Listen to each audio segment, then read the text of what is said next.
I never thought I'd actually be the kind of guy to try online dating, but after another weekend spent alone, watching Netflix and scrolling through social media like some kind of voyeur to other people's happiness, I finally caved and downloaded the app that had been showing up in my Instagram ads for weeks, Eternimatch. The tagline was ridiculous, something like, "One match. One love. Forever," but the reviews were through the roof, people raving about how the app somehow paired them with exactly the person they had been searching for their entire lives. Normally, I would have rolled my eyes and dismissed it as marketing bullshit, but something about the way people described their relationships, like they had found something more than love, like their partners had completed them in ways they didn't even know they needed, made my chest tighten with an unfamiliar ache. The moment I installed it, I should have known something was off, because unlike every other dating app I'd ever seen, Eternimatch didn't ask for the usual information like height, interests, or what kind of music I liked. Instead, it started with an intense psychological test, the questions ranging from normal to disturbingly personal, asking things like, "Do you ever feel like you're being watched?" and "What is your most painful childhood memory?" and "Would you rather die alone or with someone who doesn't truly love you?" At first, I tried to breeze through it, but the app wouldn't let me continue unless I answered honestly, forcing me to really think about my past, my fears, my loneliness, until I was sitting there with my phone in my hands, heart pounding, feeling exposed in a way I couldn't explain. The moment I hit submit, my screen went black for a solid 10 seconds, long enough for me to think my phone had crashed, but then, without any loading screen or generic, finding your matches, animation, a single profile appeared, Lena, 25, living less than a mile away from me. Her profile picture was so disarmingly perfect that I actually flinched, like she had been plucked straight from my imagination, every feature of her face exactly the kind of beauty I had always been drawn to but could never quite put into words. Her bio was short and simple, "I've been waiting for you, Ethan. Can't wait to meet you." Smiling face with smiling eyes. At first, I thought it was a glitch, like maybe the app pulled my name from my phone and inserted it into a pre-written message, but the longer I stared at her face, the more uneasy I felt, because something about her eyes, something about the way she was looking at me through the screen, made me feel like she already knew me. I almost closed the app right then and there, but before I could even process what was happening, my phone buzzed in my hand, a notification popping up at the top of the screen, "Lena has messaged you." My chest tightened as I hesitated, my thumb hovering over the notification, my brain screaming at me that this was moving too fast, that something wasn't right, but my body was already acting on its own, my curiosity stronger than my fear. When I finally opened the chat, there was only one message waiting for me, 7 simple words that sent an icy shiver crawling down my spine. "I knew you would choose me, Ethan." I sat there for what felt like an eternity, staring at the message on my screen, my stomach twisting into knots as my brain struggled to come up with a reasonable explanation for how she knew my name before I had even introduced myself. I tried to convince myself that it was some kind of feature built into the app, maybe a cheap gimmick designed to make the match feel more personal, some kind of AI-generated response pulling from my profile to create the illusion of instant connection, but no matter how hard I tried to rationalize it, something about those words, the absolute certainty in them, made my skin crawl. I could have ignored her, could have deleted the app and moved on with my life, but before I could make that decision, another message popped up, "You don't have to be nervous, I promise. Let's meet for coffee tomorrow. 3 p.m. at Café Verona." The fact that she had chosen one of my favorite spots, a place I went to almost every weekend, only made the unease burrow deeper into my chest, but against my better judgment, I found myself typing back a single word before I could stop myself, "Okay." The next afternoon, I arrived 10 minutes early, half hoping that she wouldn't show up, that this was all some elaborate joke or a bot trying to scam me, but the second I stepped inside the cafe, I spotted her sitting by the window, a small smile on her lips, watching me like she had been expecting me to walk in at that exact moment. I don't know why, but there was something unnerving about the way she looked in real life, something I couldn't quite put my finger on, like she was too perfect, her skin flawless in a way that didn't seem natural, her posture eerily still, her eyes locked onto mine like she was studying me, memorizing every tiny movement I made. I forced myself to smile, to shake off the irrational anxiety gnawing at the edges of my mind, and as I walked over to the table and sat down across from her, she tilted her head slightly, her voice soft and melodic as she said, "I was starting to think you wouldn't come." For the first few minutes, everything seemed normal, almost too normal, like the conversation was scripted, like she already knew exactly what I was going to say before I said it. She laughed at the right moments, nodded along as I spoke about my job, my hobbies, my childhood, but every now and then, she would casually mention something about me that I had never told her, tiny details that no stranger should have known. She knew that I used to sleep with the lights on as a kid, that I hated the sound of silverware scraping against a plate, that my mom had a habit of humming to herself when she cooked, a habit I hadn't even realized I remembered until she brought it up. Every time she said something like that, my brain screamed at me that it wasn't possible, that there was no way she could know these things, but she would just smile at me like it was the most natural thing in the world, like we had known each other forever, like she was reminding me of things instead of revealing them. At one point, I forced myself to laugh, to play it off like a joke, asking her if she had done some deep dive on my social media before our date, but she just shook her head, her smile never faltering, her eyes never leaving mine as she reached across the table, gently placing her hand over mine, her fingers ice-cold despite the warmth of the cafe. "I just know you," she said, her voice barely above a whisper, her thumbs slowly tracing small circles against my skin, and in that moment, something inside me snapped, a primal, gut-wrenching fear slamming into my chest like a freight train, because for the first time since I had met her, I realized that this wasn't attraction, this wasn't chemistry, this was something else entirely. I pulled my hand away as casually as I could, suddenly desperate to get out of there, to put as much distance between myself and whatever Lena was as humanly possible, but before I could make up an excuse to leave, she leaned forward, her voice so quiet I barely heard it over the noise of the cafe, her lips curling into the faintest hint of a smirk as she whispered, "You're afraid of me, aren't you?" I don't remember how I got through the rest of that date, how I managed to keep my expression neutral, my voice steady, my hands from shaking as I stirred my coffee and pretended like everything was fine, like I wasn't sitting across from someone, something, that seemed to know me better than I knew myself. I kept waiting for her to laugh, to admit it was all some elaborate joke, that she had found my old social media profiles, that maybe we had mutual friends, some connection I had forgotten about, but the longer I sat there, the clearer it became that there was no logical explanation for what was happening, that Lena wasn't just guessing, that she wasn't just observant, she knew things she shouldn't have known.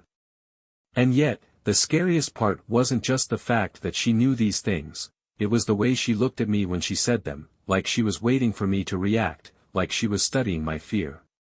When I finally managed to leave, making up some excuse about needing to get home early, she didn't seem surprised, didn't try to convince me to stay, didn't even seem disappointed. Instead, she just smiled, tilting her head slightly, watching me the way a cat watches a wounded bird struggle across the pavement, like she already knew I'd come back, like she had already planned what would happen next. I forced myself to walk away without looking back, shoving my hands into my pockets to stop them from trembling, but even as I stepped out into the cold evening air, even as I put blocks between us, I couldn't shake the feeling that she was still watching me, that if I turned around, I'd see her standing in the cafe window, smiling that same knowing smile, her lips moving silently, whispering something meant only for me. That night, I barely slept, tossing and turning, my mind replaying every second of our conversation, every unnatural detail, every impossible thing she had said. At some point, I convinced myself that I was overreacting, that maybe I had mentioned those things in passing, that maybe I had forgotten, that maybe my own paranoia was making me see something that wasn't there, but the moment I started to drift off, my phone buzzed on the nightstand, the glow of the screen illuminating the darkness of my bedroom. A message from Lena. My chest tightened as I reached for the phone, my pulse hammering in my ears, and for a long time, I just stared at the notification, at the preview of her words waiting for me to open them. "I had a great time today. I hope you dream of something nice, like that trip to the lake house when you were 10. Smiling face with smiling eyes." A sick, icy feeling spread through my stomach as my breath caught in my throat, because there was no way, ***, no possible way, she could have known about that. It wasn't something I had ever posted online, wasn't something I had talked about in years, just a faded memory of a childhood vacation with my parents before their divorce, a place that didn't even exist in my life anymore. My hands trembled as I set the phone down, as I sat there in the dark, my mind racing through every possible explanation, but no matter how hard I tried to rationalize it, I couldn't shake the feeling that this wasn't a coincidence, that this wasn't just Lena being overly perceptive, this was something else. I didn't respond. I couldn't. Instead, I turned my phone off, throwing it across the room like it was contaminated with something I didn't want near me, pulling the blankets over my head like a child hiding from the monster in the closet, but it didn't help, because even in the silence, even in the darkness, I could still feel it, the weight of her words pressing against me, the lingering presence of something unseen, something watching, something waiting. And as I finally drifted into a restless, uneasy sleep, one final thought crawled its way through my mind, digging in deep like a splinter I would never be able to remove. Lena wasn't just in my life now. She had always been there.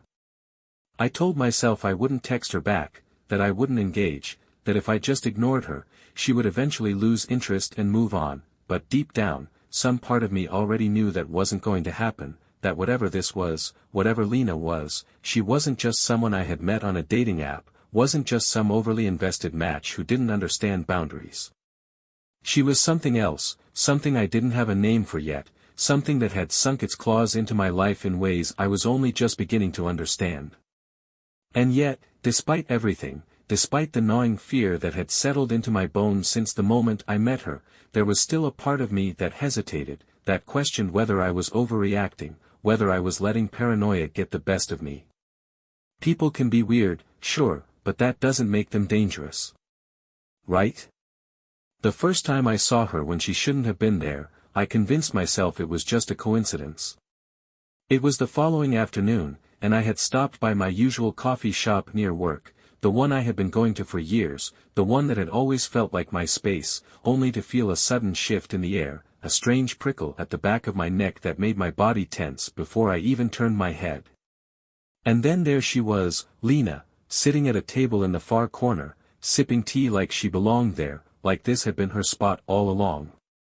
Her eyes locked onto mine the second I spotted her, and she smiled, not a look of surprise, not a look of chance encounter, but a look of certainty, of inevitability. I forced myself to turn away, to pretend like I hadn't seen her, to remind myself that it was a public place, that she had every right to be there, that she wasn't doing anything wrong, but as I walked past the counter, I heard her voice, soft and amused, just loud enough for me to hear over the hum of conversation. "You always get a caramel macchiato when you're stressed, Ethan. Are you having a bad day?" The second time, I wasn't so quick to brush it off. It was later that evening, and I was at the grocery store, mindlessly walking the aisles, trying to shake the uneasy feeling that had been following me around all day, the feeling that no matter where I went, I was being watched. I was standing in the frozen food section, staring blankly at a row of microwave dinners, when a voice whispered right behind me, so close that I could feel the warmth of breath against my skin. "You don't really like those. You just buy them because cooking for one makes you feel lonelier." I spun around so fast I nearly knocked over the display beside me, my heart hammering in my chest, but there was no one there, just the distant murmur of shoppers, the hum of fluorescent lights overhead, the cold air from the freezer burning against my skin. And then, as I stood there, pulse racing, breath coming in short, panicked gasps, my phone buzzed in my pocket, and when I pulled it out, there was a message from Lena waiting for me. "I was right behind you just now. You looked so lost." I almost reached out. By the third time, I knew it wasn't a coincidence. It was a Tuesday, and I was at work, sitting in a dull meeting, half listening to my manager drone on about quarterly reports, when my phone lit up with a notification. I almost ignored it, but something in my gut told me to look, and when I did, my blood turned to ice. A photo. A blurry, low-lit picture taken from behind, showing me, sitting in that very conference room, taken from just outside the glass wall. My head snapped up instantly, my eyes darting toward the hallway outside, but the corridor was empty, the glass reflecting only the pale, washed-out light of the office. My phone buzzed again, another message following the first, as if she had been waiting for my reaction. I like watching you when you don't know I'm there. It makes me feel closer to you. I didn't finish work that day. I didn't even tell my boss I was leaving.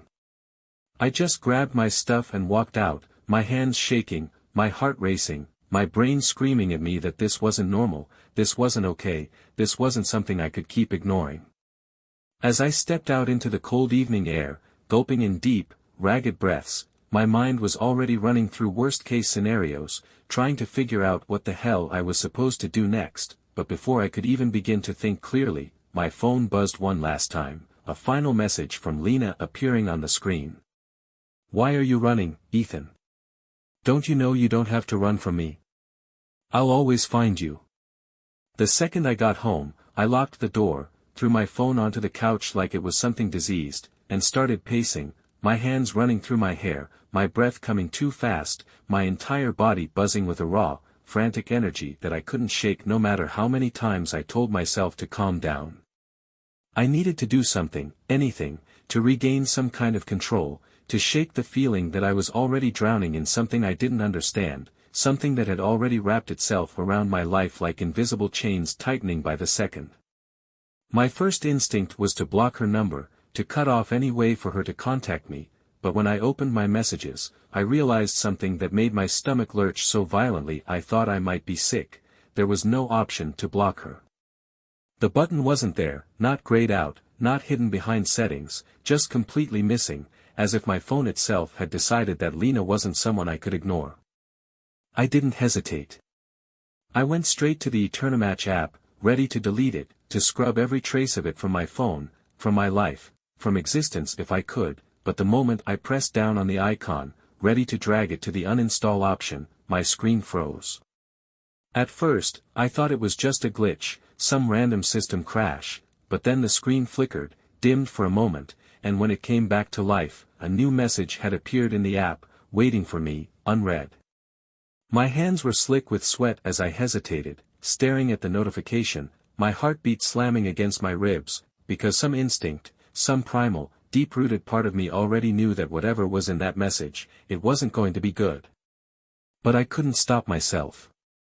My thumb moved before I could think, and the second the message opened, my vision blurred, my head spinning with a cold, creeping horror unlike anything I had ever felt before. "You can't get rid of me, Ethan. You don't need the app anymore. I'm already inside." I dropped the phone like it had burned me, my pulse a violent, erratic thrum in my throat, my breath coming in short, ragged gasps as I backed away from the couch, from the device that was supposed to be mine, supposed to be something I controlled, not the other way around. My mind scrambled for solutions, for explanations, for anything that didn't lead to the conclusion that was clawing its way up my spine, but the truth was undeniable, sitting there on the screen like a promise, a guarantee, a curse. I forced myself to grab my phone again, to force it into submission, and this time, I didn't just try to delete the app, I factory reset the entire thing, wiping it clean, scrubbing every bit of data, every trace of Eternamatch, every digital fingerprint that might still be holding on to whatever the hell was happening. The screen went black, the reset began, and for the first time in days, I felt something close to relief, a small, fragile spark of hope that maybe, I had finally done something right. But the moment my phone restarted, that hope shattered like glass. There, right on the home screen, sitting exactly where it had been before, was the Eternamatch icon, unchanged, untouched, as if nothing had happened. My breath caught in my throat as my stomach twisted into a sickening knot, as my fingers trembled over the screen, as I slowly, reluctantly, pressed down on the icon. The app opened instantly, as if it had been waiting for me, and the second it did, a video started playing, a grainy, low-resolution clip that made my blood turn to ice. It was me, from just minutes ago, sitting on the couch, trying to delete the app. But there was something else in the frame, something that shouldn't have been there, something that made my vision blur with raw, unfiltered terror, because sitting behind me, on the far end of the couch, was Lena. She wasn't looking at me. She was looking at the camera. And she was smiling. I threw the phone across the room, the screen cracking against the wall with a sharp, splintering snap, but I didn't care, couldn't care, because all I could think about was the footage, the proof, the horrifying, gut-wrenching reality that I hadn't been alone, that she had been there, in my home, watching me, waiting, knowing. I stumbled backward, my legs weak beneath me, my mind spinning with too many thoughts, too many questions, too much fear, and as I pressed my back against the locked door, my heart hammering in my chest, my ears ringing with the sound of my own ragged breath, a quiet vibration echoed from across the room. My phone. Even after everything, it was still working, still alive, still refusing to die. And then, as I stood there, frozen in place, drowning in my own horror, a single message appeared on the screen, bright and clear against the shattered glass: "You're never alone, Ethan. I'm always with you." I didn't sleep that night, couldn't sleep, couldn't even close my eyes for more than a few seconds without feeling like something was just beyond my vision, something waiting, something watching, something that had always been there but was only now starting to make itself known. Every noise in my apartment felt sharper, every shadow stretched too long, every flicker of light from the street outside felt like a warning, a signal, a reminder that whatever this was, whatever Lena was, it wasn't just inside my phone anymore. It was inside my life, inside my home, woven into the spaces between reality and nightmare, and no matter how much I wanted to believe that I could undo it, that I could rip her out like a tumor and go back to normal, I already knew, deep down, I knew, I was past the point of escape. But I couldn't just sit there, couldn't just accept it, so I did the only thing I could think of: I tried to understand. My hands were shaking as I grabbed my laptop, my breath still uneven, my chest tight, my skin slick with cold sweat as I forced myself to focus, to pull my mind out of the rising panic and into something tangible, something that made sense. I searched for Eternimatch, digging through forums, tech reviews, anything that might explain what the hell I had gotten myself into, but there was nothing, no company website, no founder, no corporate history, just endless 5-star reviews from people who sounded too enthusiastic, too in love, too perfect. There were no negative reviews, no complaints, no one warning people away from it, and the more I scrolled, the more I realized something that made my stomach twist with cold, creeping horror: every single reviewer had an identical pattern. They all talked about how they had found the one, how they had never been happier, how their match was everything they had ever wanted and more, but none of them talked about what happened after, none of them described a real relationship, no fights, no struggles, no imperfections. Just devotion. Just permanence. Just, forever. Then, buried deep in an old message board, in a forgotten thread with no replies, I found something that made my entire body go numb. A username I didn't recognize. A post with no title. A single link. My fingers hovered over the mouse, every instinct screaming at me not to click, not to go any deeper, not to look behind the curtain, but I had already gone too far, and I needed to know. The link took me to a folder of old, grainy photos, black and white snapshots of random places: a cafe, a grocery store, an office building, a park, places I recognized, places I had been, places I had stood in just days ago. But it wasn't just the locations that sent ice through my veins. It was the people. The men in those photos, their faces blurred, their postures tense, their eyes wide with something that looked like fear. And standing beside every single one of them, perfectly still, perfectly smiling, perfectly wrong, was a woman. Lena. I slammed the laptop shut so fast that the sound echoed through the empty apartment, my pulse a violent, erratic drumbeat in my ears, my breath coming in short, uneven gasps as I pressed my hands against my temples, trying to push it away, to unsee it, to make it stop. But the images were burned into my brain, seared into the backs of my eyelids, flashing every time I blinked, because I knew what they meant, I knew what they were, I knew what I had found. I wasn't Lena's first. I wasn't special. She had done this before, had been with other men, had followed them, watched them, consumed them in whatever way she was planning to consume me. And the worst part, the part that made me feel like I was on the verge of losing my mind, was that I already knew, deep down, what had happened to them, what those photos meant, why there were no negative reviews, why there was no one warning others away from Eternimatch. Because they were gone. My phone buzzed against the table, the sound slicing through the silence like a blade, and for a long moment, I couldn't move, couldn't breathe, couldn't do anything but stare at it, at the glow of the screen casting long, shifting shadows against the wall. Then, slowly, like something inside me was breaking, unraveling, giving in, I reached for it, my fingers numb, my throat dry, my entire body bracing for whatever came next. A text from Lena. My vision blurred as I opened it, my heart hammering, my skin crawling, my mind screaming at me to stop, to run, to throw the phone out the window, to get out, get out, get out. But I didn't. I couldn't. And as I read the words waiting for me, I realized that whatever came next, whatever I did, it was already too late. I'm so happy you found the pictures, Ethan. That means you're ready. I've been waiting for you. I don't remember making the decision to call her, don't remember grabbing my phone or scrolling to her name, don't even remember pressing the button, only the sudden, suffocating weight in my chest as the ringing filled my ears, as the air in the room seemed to grow heavier with each passing second, as the undeniable, sickening truth settled in my gut like a stone. I wasn't in control anymore, hadn't been for a while, hadn't been since the moment I installed Eternimatch, since the moment I saw her face, since the moment I let her in. My mind screamed at me to hang up, to block her, to throw my phone into the sink and drown it in boiling water if I had to, but before I could act, before I could even breathe, the ringing stopped, replaced by the soft, familiar voice that had wormed its way into every dark corner of my life. I was wondering when you'd call, Ethan. I swallowed hard, forcing the words out even though my throat felt like it was closing, felt like something unseen was wrapping around it, squeezing tighter with every syllable. I don't want to see you anymore, Lena. This has gone too far.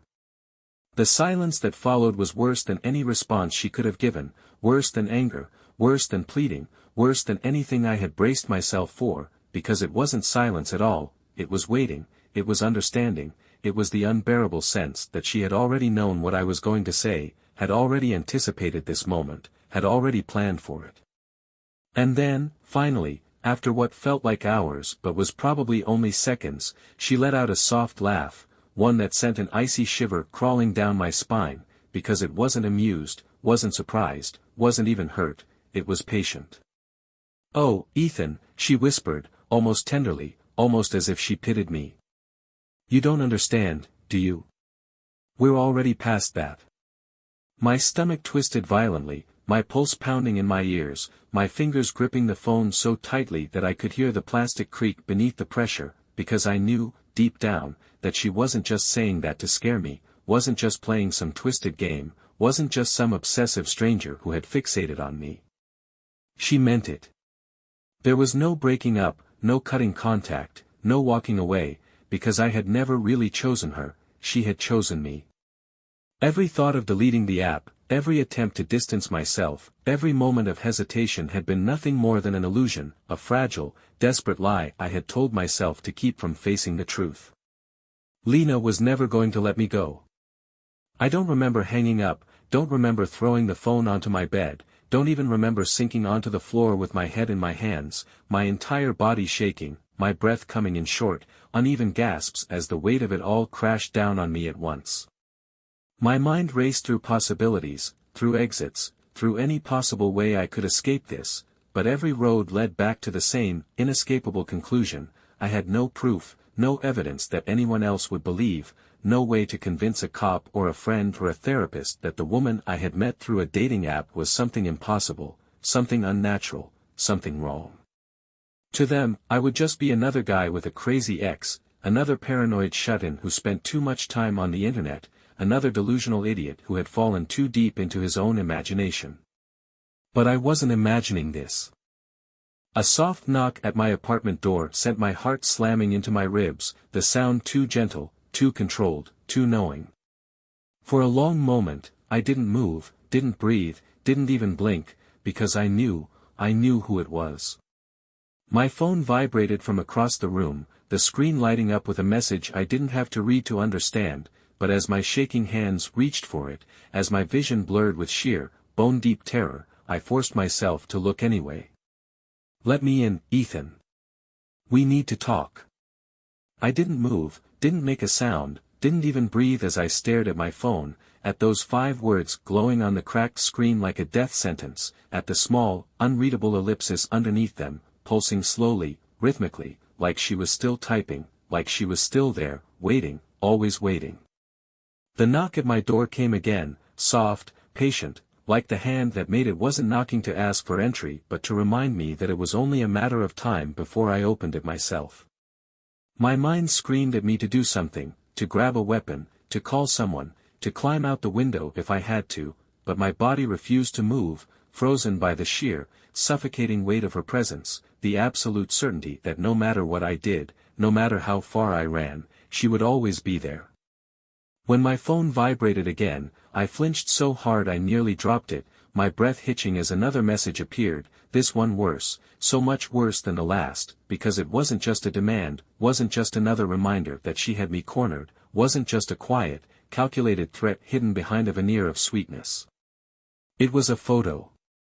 My fingers shook violently as I tapped it, my vision blurring as the image loaded, as my stomach twisted into a sickening knot, as my heart slammed against my ribs so hard it felt like something inside me was breaking apart. The picture was of me. Not a past photo, not something pulled from social media, but a live shot, taken from outside my apartment, through the peephole of my own front door. The air in the room felt thinner, colder, heavier, pressing down on me from all sides like I was sinking into something I couldn't escape, something I had never been able to escape, something that had been creeping toward me from the moment I first saw her face on my screen. I forced myself to stand, my legs weak beneath me, my hands slick with sweat as I clutched my phone like it was the only thing tethering me to reality, and with slow, shaking steps, I moved toward the door. The hallway beyond was deathly silent, the air thick with something unseen, something waiting, something that felt like it had been waiting for a long, long time.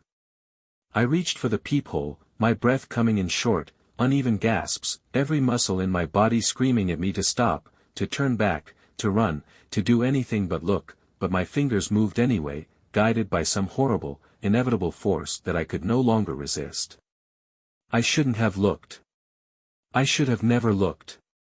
At first, I didn't understand what I was seeing, didn't recognize the face staring back at me through the peephole, didn't comprehend the wrongness of it, because it wasn't Lena, not exactly, not fully, not anymore. It was her shape, her features, her body standing impossibly still in the dim light of the hallway, but her eyes, God, her eyes, were not human, not real, not anything that should have been looking back at me from the other side of the door.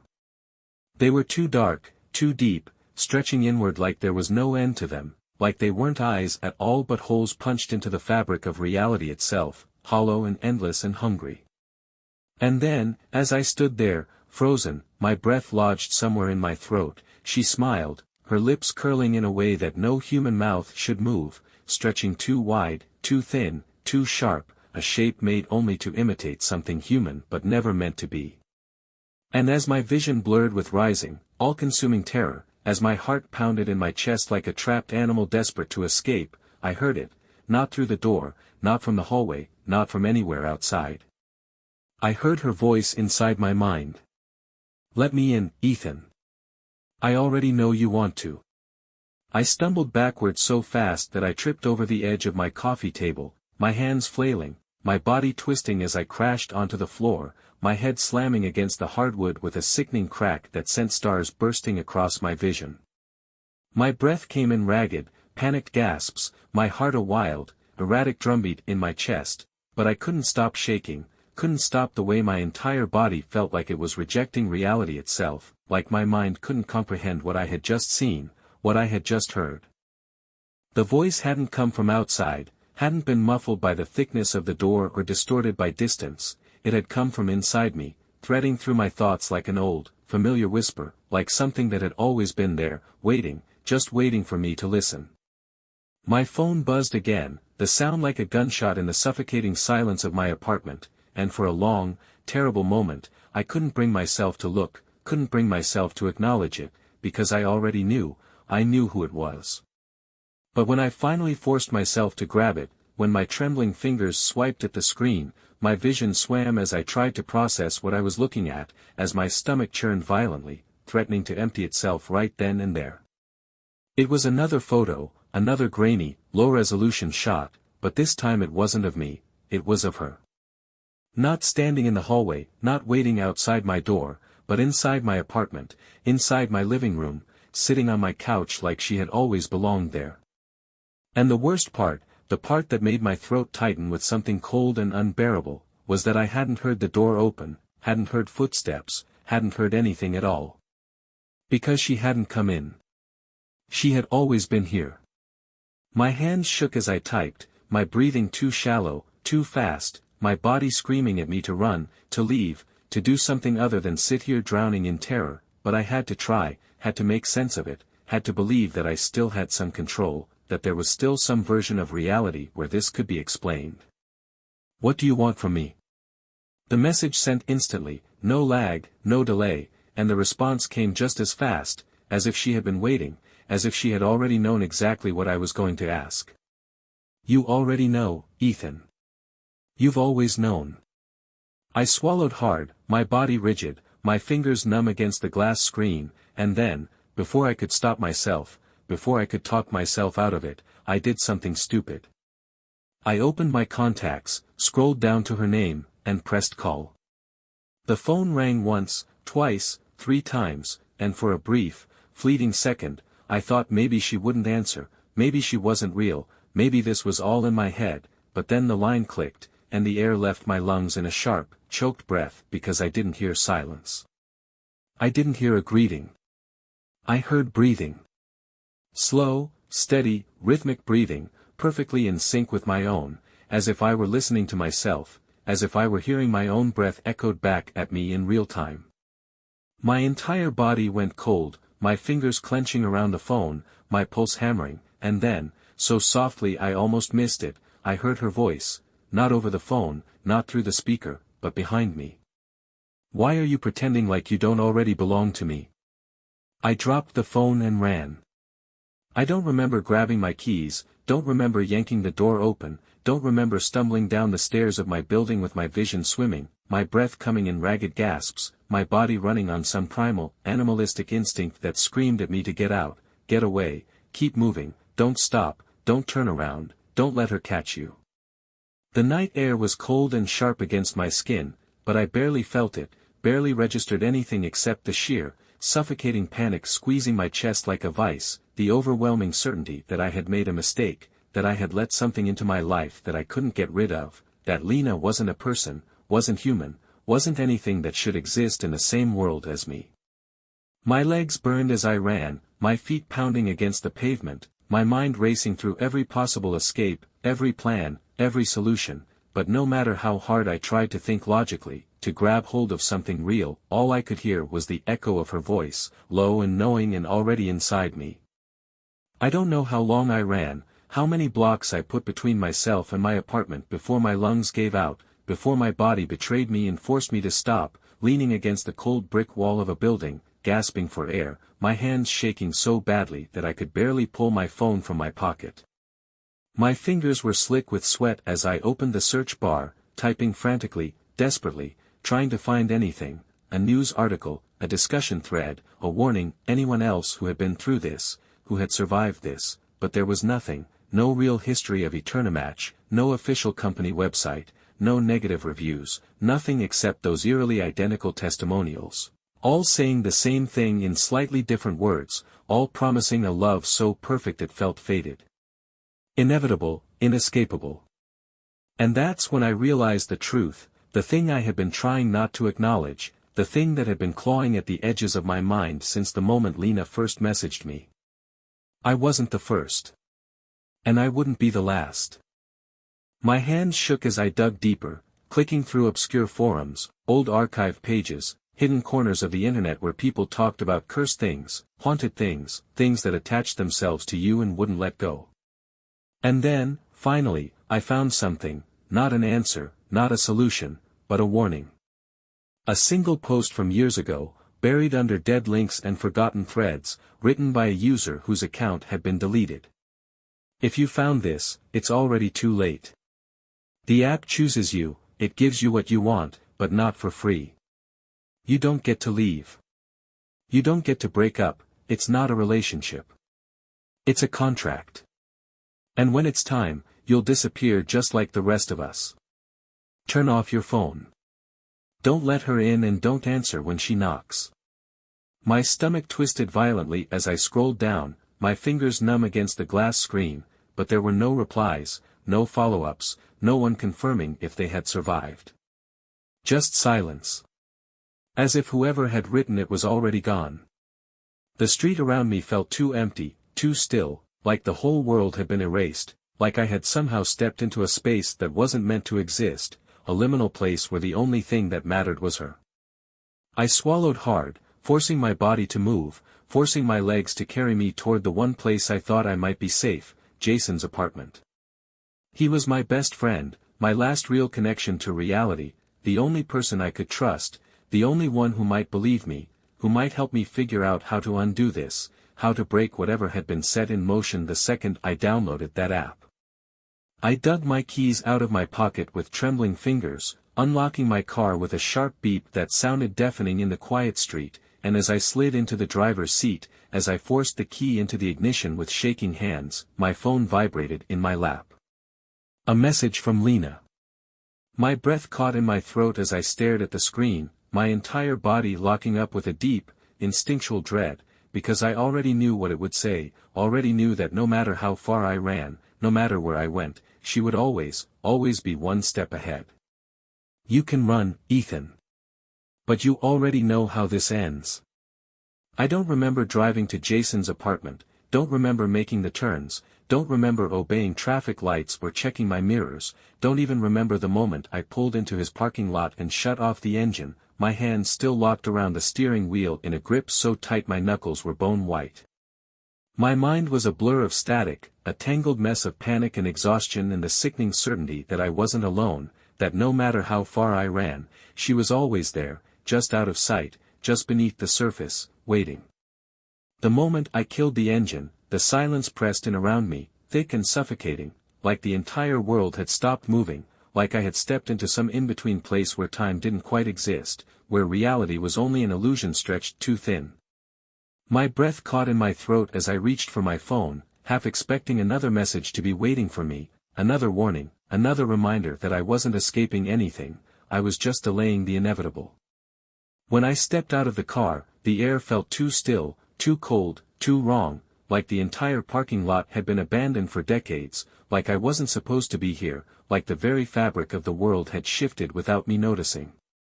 Jason's apartment was on the second floor, the dim glow of his living room lamp flickering through the window, a small, fragile beacon of normalcy, of something real, something untouched by whatever was happening to me.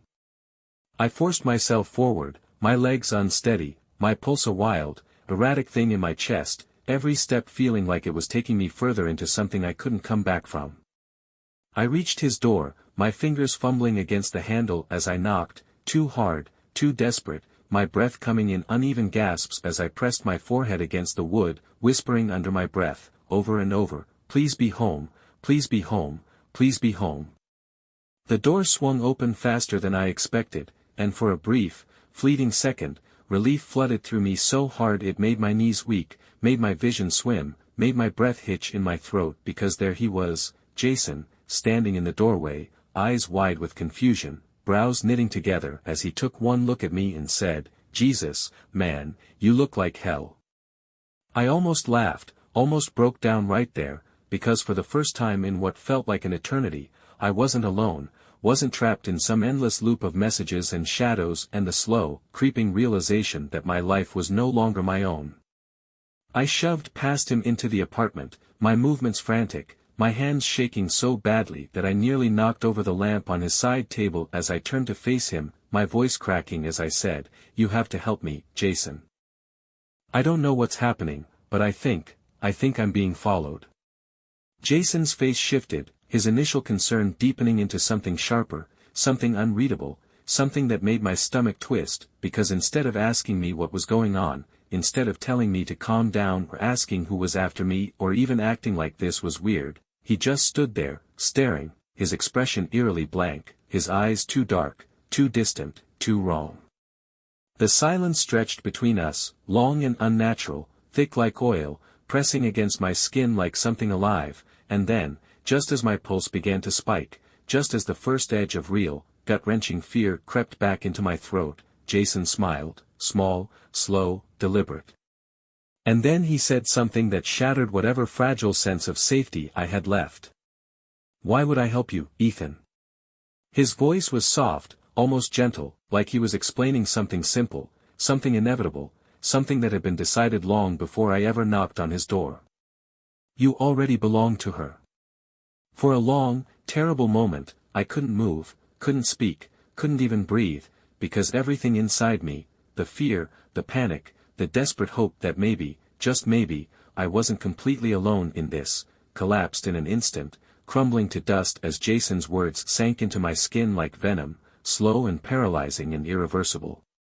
My brain tried to reject it, tried to twist the moment into something rational, something explainable, some cruel, sick joke that I had walked into unprepared, but deep down, beneath the rising tide of dread flooding my veins, I already knew the truth. Jason wasn't Jason anymore. Or maybe, he never had been. I took a step back, my breath coming in shallow, uneven gasps, my body screaming at me to run, get out, leave now, but Jason only watched me, his expression unreadable, his head tilting ever so slightly, like he was studying me, waiting for me to understand. And then, slowly, too slowly, he took a step forward, closing the space between us, his voice low and deliberate, as if he were explaining something to a child. "You really thought you could escape her, Ethan? That's not how this works. You don't get to leave. You don't get to fight it. She picked you. That means you're hers now." The way he said it, so calm, so certain, made my skin crawl, made my stomach twist, made my knees weak with the unbearable weight of realization. I shook my head violently, forcing my body to move, to reject the horror clawing its way through my chest, my hands clenching into fists at my sides as I took another shaky step backward, my pulse hammering against my ribs like a trapped animal, desperate to break free. "This isn't real," I muttered under my breath, like saying it out loud would somehow rewrite reality, would somehow undo whatever nightmare I had stumbled into, but Jason, or the thing wearing his face, only smiled, something slow and cruel and almost affectionate. "That's what they all say at first," he murmured, his voice barely above a whisper, his eyes never leaving mine. "But you'll see. You'll understand soon enough." I turned and ran before he could say anything else, before my body could betray me, before whatever had taken root inside my best friend could decide that words weren't enough anymore. The apartment blurred around me as I sprinted for the door, my vision tunneling, my breath ragged, my entire body consumed by the sheer, raw terror of knowing without a doubt, that this was real, that this was happening, that whatever I had gotten myself into wasn't something I could just walk away from. I barely registered the feeling of the cold night air slamming into my skin as I burst outside, my feet hitting the pavement in uneven, frantic strides, my mind racing through everything I had learned, everything I had seen, everything I couldn't explain but could no longer deny. I had to find answers. I had to understand. Because if Jason was right, if what he said was true, then Eternimatch wasn't just a dating app, wasn't just some twisted experiment or stalker program or elaborate hoax, it was something else, something older, something that chose people, consumed them, replaced them. And if I didn't figure out how to stop it, how to break free, how to untangle myself from whatever had already started sinking into my bones, then it was only a matter of time before I disappeared too. Just like Jason. Just like all the others. Just like everyone who came before me. I didn't stop running until my lungs burned, until my legs ached so badly I thought they might give out beneath me, until the distant glow of streetlights blurred into a dizzy haze and the cold air felt like needles stabbing into my throat with every ragged breath. My mind was spiraling, my thoughts looping over themselves in frantic, desperate circles, trying and failing to piece together a reality that made sense, a way to explain what was happening in a way that didn't end with the horrifying, inescapable truth, that I wasn't imagining this, that Jason was gone, that Eternimatch wasn't a company but a trap, a curse, a thing older and darker than I could comprehend, something that had its claws in me and wasn't going to let go. And the worst part, the part that sent a sharp, twisting terror through my gut, was that I could feel it now, deep inside me, something subtle but unmistakable, like an invisible thread pulling tight around my ribs, a presence that had been there all along, waiting. I needed answers, needed to understand, needed to know what I was dealing with before it was too late, before I ended up like Jason, before I became something else, something not entirely human anymore. My fingers trembled as I pulled out my phone, the shattered screen reflecting my own wide, terrified eyes as I opened the same forgotten message board where I had found the warning, where someone, some past victim, some other doomed soul, had left behind a final, desperate attempt to help anyone who came after them. I scrolled through the thread again, my hands slick with sweat, my breath uneven, and then, at the very bottom, past all the warnings, past the messages filled with fear and resignation, I saw it, a ritual, a way out. My vision blurred as I read the instructions, my heart pounding so loudly I could hear it in my ears, because it wasn't just a simple fix, wasn't just deleting the app or smashing my phone or moving to another city. It was dangerous. The instructions were painfully specific, laid out like something ancient, something passed down through whispers, a method used by others who had been caught in this same trap before me. A mirror, a flame, an offering, and a name, her name. I had to acknowledge her, had to recognize what she was, had to call her by the name the app had given her, had to say it out loud, had to speak it into the air like an admission, a surrender. And then, when she came, because she would come, I had to sever the bond before she could take me completely, before she could finish what had already begun.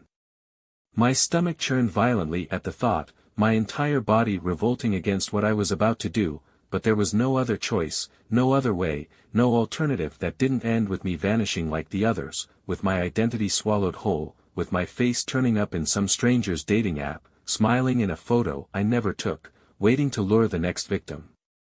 I needed supplies, needed somewhere safe, needed to act fast before she realized what I was trying to do. My body felt too slow, too disconnected from my mind as I stumbled into the nearest convenience store, my fingers clumsy as I grabbed what I needed, a hand mirror, a cheap candle, a lighter, a sharp knife. The cashier barely looked at me, barely reacted to the fact that I was drenched in sweat, shaking like a man on the edge of a breakdown, my breathing shallow, my eyes darting toward the door every few seconds as if I expected to see her standing there, smiling. When I finally stepped back outside, supplies in hand, the night felt heavier, colder, filled with something unseen but undeniable, something pressing in on me from all sides, something shifting just beyond my field of vision. I had to do this now, before the thing wearing Lena's face decided she was done waiting. I sat alone in the darkness of the abandoned park just outside the city, my back pressed against the damp wooden walls of an old picnic shelter, the stale scent of rotting leaves and rain-soaked earth filling my lungs as I arranged the objects in front of me with trembling hands. The mirror, small and oval-shaped with a tarnished silver frame, lay flat on the concrete ground, reflecting only the jagged beams of moonlight that cut through the gaps in the roof. The candle, cheap and waxy, stood beside it, the flickering flame casting long, warped shadows that seemed to breathe and stretch as if the night itself was shifting around me, growing closer. My fingers wrapped around the handle of the knife, the metal cold against my palm, and for a long moment, I just sat there, my breath uneven, my pulse hammering against my ribs, because even though I had read the instructions a dozen times, even though I had convinced myself that this was my only chance, the only way to sever the thing that had wrapped itself around me like an invisible noose, I couldn't shake the feeling that no matter what I did, this was never going to end. I forced myself to move, to follow the steps exactly as they had been written, to push past the thick, clawing terror that threatened to paralyze me. The first step was simple: acknowledge her. My throat felt tight as I whispered her name, the name that had appeared on my phone the night this all began, the name that wasn't just a name but a thread, a bond, a chain tying me to something I could barely comprehend. "Lena," I said, my voice hoarse, barely more than a breath, but the moment the word left my lips, the candle flame flickered violently, as if something unseen had exhaled against it, and the air around me grew heavier, thicker, like the entire world was holding its breath, waiting.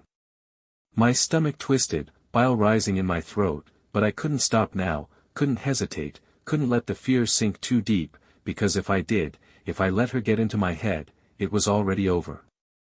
The second step was the offering, a piece of myself, a trade, a severance.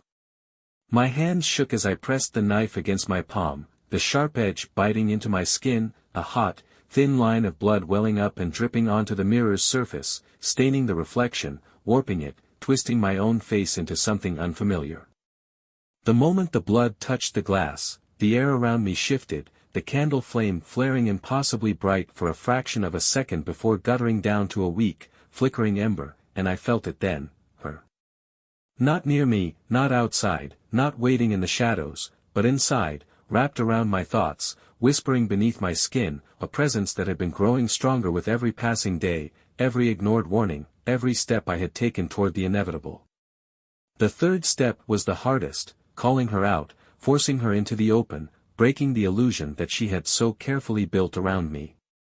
My voice was steadier now, even as my body trembled, even as my breath came in shallow gasps. "I didn't choose you," I whispered, the words tasting foreign, unnatural, like something was resisting them, like the truth itself was dangerous.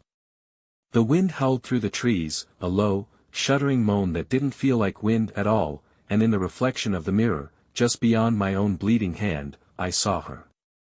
Lena. Standing just behind me, her head tilted, her eyes dark, bottomless voids, her lips curled into that familiar, terrible smile. She didn't speak, didn't move, didn't blink, just watched me, her expression calm, almost amused, as if I were nothing more than a child throwing a tantrum, a foolish, desperate thing trying to escape something unchangeable. And then, just as I opened my mouth to say the final words, she moved through the mirror, through the reflection, through the thin, fragile line between my world and hers. And as my own distorted face twisted in the shattered glass, as the candle was snuffed out by an unseen breath, as the world around me fell into absolute, impenetrable darkness, I realized, with a cold, sinking horror, that I had made a mistake. The moment the candle went out, the darkness became absolute, thick and suffocating, pressing against my skin like something alive, something with weight, something with intention. My breath hitched in my throat as I scrambled backward, my hands slipping against the damp concrete, my pulse a wild, erratic hammering in my chest, but no matter how much I tried to move, no matter how desperately I reached out, I couldn't find the mirror, couldn't find the knife, couldn't find the candle or the lighter or anything at all. It was as if the ground had swallowed them whole, as if they had never been there, as if they had only existed for as long as the ritual allowed. And then I felt it, her. Not just near me, not just watching, but around me, inside me, through me, her presence thick like oil in my lungs, threading through my veins like something that had always belonged there, something that had just been waiting for me to open the door. A voice, soft and impossibly close, whispered against my ear, not a sound but a feeling, a vibration in my bones, a pulse in my skull, a quiet, perfect certainty. "You were never meant to leave, Ethan. You knew that, didn't you?" My stomach lurched violently as I turned, or thought I turned, because there was no sense of direction anymore, no space, no time, no reality that I could cling to, and in the darkness, I saw her.